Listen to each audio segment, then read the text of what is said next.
उस रात दुकान बंद करके दादी घर पर चली गई थी और मैं दोस्तों के साथ दुकान की सीढ़ियों पर ही ग्रुप बनाकर बैठ गया था। मेरे एक दोस्त राजीव ने चुड़ैल की एक सच्ची घटना बताई। घटना यह है कि पड़ोस के ही गांव वाले कुछ लोग हफ्ते भर पहले रात को जंगल से लौट रहे थे। अचानक से उन पर एक चुड़ैल ने हमला कर दिया था। उनमें से एक को तो उसने किसी शिकार की तरह दबोच ही लिया और उसकी गर्दन पर अपने लंबे नुकीले दांत गड़ाकर खून चूसने लगी। बाकी लोग जैसे तैसे जान बचाकर सफलतापूर्वक भाग निकले थे और उनका वह दोस्त जिसका चुड़ैल ने खून पिया था, वह अगले ही दिन जंगल में तालाब के पास बेहोशी की हालत में मिला था। लोग उसे तत्काल हॉस्पिटल में ले गए। वह बच तो गया, पर उसके शरीर में हमेशा खून की कमी रहने लगी थी और रोज रात को 12 बजे के बाद वह अपने घर के आंगन के एक पेड़ के नीचे जाकर खड़ा हो जाया करता था। उसकी आंखें रेड हो जाया करती और दोनों पैरों के पंजे पीछे की तरफ और एड़ी घूमकर आगे की तरफ हो जाती और वह भयानक आवाजें निकालना शुरू कर देता। यह सिलसिला कम से कम आधा घंटा चलता। दिन भर चुपचाप खिड़की के पास बैठकर उसी रात वाले पीपल के पेड़ को लगातार देखता रहता था। परंतु आज पूरे 7 दिनों के बाद सुबह ही उसकी दर्दनाक मौत हो चुकी है।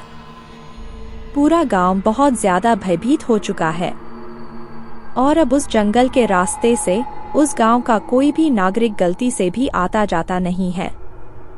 अब हमारे गांव के मजबूर निवासी लंबे रास्ते से होकर ही आना जाना कर रहे हैं। मैंने कहा कि ये चुड़ैल भूत प्रेत सब कुछ अफवाह होगी। जंगल में तो कुछ और ही कांड हो रहा होगा। फिर मजाक मजाक में हम सब में शर्त लगी कि जो कोई भी उस जंगल के बीचों बीच जाकर पुराने पीपल के पेड़ पर लाल कपड़ा बांध के आएगा, वो सबसे बड़ा जिगर वाला माना जाएगा। उस चुनौती के लिए 3 लोग आगे आए, मैं, आशीष और विवेक। और दूसरे ही दिन रात को दुकान बंद करने के बाद सबने घर पे बोल दिया कि दोस्त का बर्थडे है, थोड़ा लेट आएंगे। और फिर मैंने एक लाल रिबन जेब में रख ली। हम रात के ठीक 9 बजे विवेक की मोटरसाइकिल पर निकल गए और बाकी के दोस्त जंगल की सीमा रेखा के पास खड़े हो गए। आशीष मोटरसाइकिल चला रहा था। चांदनी रात होने की वजह से सभी चीजें काफी हद तक साफ साफ दिखाई दे रही थी। तीनों को डर भी लग रहा था, पर बात अब इज्जत की थी, इसलिए वह काम तो करना ही था। आशीष मोटरसाइकिल चलाने में मास्टर था, इसलिए जंगल वाले कच्चे रास्तों पर बाइक हर बार वही चलाता था। कुछ ही देर बाद हम लोग जंगल के बीचों बीच पीपल के पेड़ के पास पहुंचे। मैं बाइक से उतरा और विवेक मुझे टॉर्च की लाइट का फोकस दिखाने लगा। मैंने लाल रिबन निकाली और जाके पीपल की टहनी में बांध दी और जब मैं जैसे ही पीछे मुड़ा, एक नुकीले पत्थर से ठोकर लगने के कारण मैं मुंह के बल नीचे गिर गया। मेरे पैर में गहरी चोट लग गई और खून काफी तेजी से बहने लगा। मेरे दोस्तों ने मुझे सहारा देकर बाइक पर बिठाया। फिर हम गाड़ी स्टार्ट करके गांव की तरफ निकल पड़े। बस थोड़ी ही दूर गए थे कि पीछे किसी की गुर्राने की आवाज आई। आशीष ने मोटरसाइकिल रोक दी और हम तीनों ने बाइक पर ही बैठे बैठे पीछे मुड़ के देखा और उस वक्त जो दृश्य हमारी आंखों के सामने था, उसे देखकर कुछ समय के लिए हमारे दिल ने जैसे धड़कना ही बंद कर दिया हो। अंदर की सांस अंदर ही रह गई, क्योंकि मेरा खून जिन पत्थरों पर गिरा था, उन पत्थरों को एक औरत मजे से धीरे धीरे चाट रही थी। वह औरत पूरी तरह खून से नहाई हुई थी, सिर्फ उसकी आंखों की सफेद पुतलियां ही दिखाई दे रही थी। खून चाटते वक्त वह हमारी तरफ ही देख रही थी। तभी अचानक उसने जोर से पत्थर फेंका और हमारी तरफ झपट पड़ी और फिर आशीष ने किसी रेसर की तरह बाइक भगाई।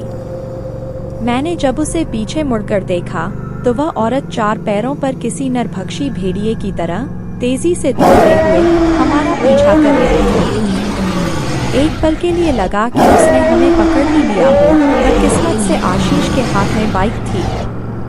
उसने गाड़ी 80 या शायद 90 के स्पीड से भगाई थी और जब हम जंगल की सीमा के बाहर आ गए तब न जाने वो भयानक चुड़ैल कहीं गायब हो गई।